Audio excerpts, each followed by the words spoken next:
ব্রিটেনে বর্তমানে চাকরির যেই বাজার সেটা প্রায় গত ৪ বছরের মধ্যে সর্বনিম্ন পর্যায়ে নেমে এসেছে, যা ইঙ্গিত দিয়েছে যুক্তরাজ্যে কর্মীর চাহিদা দিন দিন কমছে এবং এর অন্যতম কারণ হিসেবে বলা হচ্ছে এই যে সাম্প্রতিক সময়ে বেশ কয়েকবার পরপর বেতন বৃদ্ধি।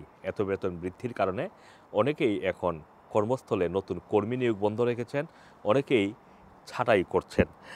এটি সাম্প্রতিক সময়ে জাতীয় পরিসংখ্যান অফিস মানে অফিস ফর ন্যাশনাল স্ট্যাটিস্টিক্স তাদের যে ডাটা দেওয়া হয়েছে সেখানে বলা হয়েছে বছরের প্রথম ৩ মাসে প্রস্তাবিত চাকরির সংখ্যা কমে দাঁড়িয়েছে ৭,৮১,০০০ এবং একই সঙ্গে বেতনভুক্ত কর্মচারীর সংখ্যাও কমে গিয়েছে। যুক্তরাজ্যের গড় বেতন ৫.৯% হারে বেড়েছে এবং নিয়োগকর্তার জাতীয় ন্যাশনাল ইন্স্যুরেন্স যেই কন্ট্রিবিউশন যেটা করতে হয় নিয়োগকর্তাদের, সেটাও বেড়েছে। চলতি এপ্রিল মাস থেকে কার্যকর হওয়া ন্যূনতম বেতন মজুরি বৃদ্ধির কারণে কারণে বেতন বৃদ্ধির গতি স্লোথ হতে পারে বলে আশঙ্কা করা হচ্ছে। এদিকে যেটা বলা হচ্ছে যে চাকরিবিহীন অবস্থায় থাকা লোকদের সংখ্যা মার্চে ৭৮,০০০ কমে গেছে এবং আগের মাসের সংখ্যাও সেটা কমে গিয়েছে, যেটা সংশোধন করা হয়েছে। অফিস ফর ন্যাশনাল স্ট্যাটিস্টিক্স জানিয়েছে যে যুক্তরাজ্যে বেকারত্বের হার ৪.৪% রয়েছে, যা আগের ৩ মাসের মতোই। ১৬ থেকে ৬৪ বছর বয়সী জনগণের মধ্যে কর্মসংস্থানের হার ৭৫.১% ছিল, যা লেবার পার্টি ৮০% টার্গেটের নিচে। তবে ওয়েনের সতর্ক করছে, যদিও মজুরি বৃদ্ধির গতি এখনও শক্তিশালী, কিছু অর্থনীতিবিদরা মনে করছেন যে এটি দীর্ঘস্থায়ী হবে না।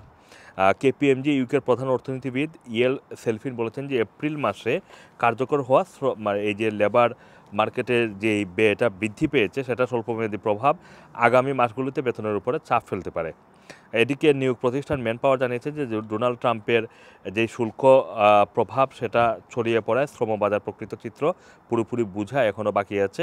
ম্যানপাওয়ার গ্রুপের পরিচালক আনাস পল বলেছেন যে তারা এখন অনেক বিস্তৃত হারে খরচ কমানোর প্রচেষ্টা দেখছেন, মানে অনেক কোম্পানিগুলো খরচ কমানোর জন্য নানান ধরনের প্রচেষ্টা করছে এবং সেটা তারা এই মুহূর্তে লক্ষ্য করছেন এবং উৎসবের সঙ্গে আবার নতুন করে যুক্ত হচ্ছে যে ট্রাম্পের নেতৃত্বাধীন শুল্ক এবং ব্রিটিশ স্টিল নিয়ে আলোচনা, যা ব্যবসার মধ্যে অনিশ্চয়তা বাড়িয়ে তুলেছে।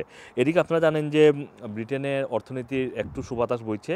নতুন করে সুদের হার নির্ধারণের জন্য আগামী মে মাসে বৈঠক হতে পারে, মানে ব্যাংক অফ ইংল্যান্ডের কর্মকর্তারা সেখানে বসে নতুন করে সুদের হার নির্ধারণ করতে পারেন এবং এতে যদি সুদের হার কমে যায় তাহলে যারা বাড়ি কিনেছেন, যারা এই মুহূর্তে টাকার রেটের মর্গেজে আছেন তাদের জন্য সুখবর, অথবা নতুন করে যারা মর্গেজ রেট ডিল করবেন তাদের জন্য সুখবর হচ্ছে যে বাড়ির দাম, মানে বাড়ির যে মর্গেজ রেট সেটা কিছুটা কমে আসতে পারে।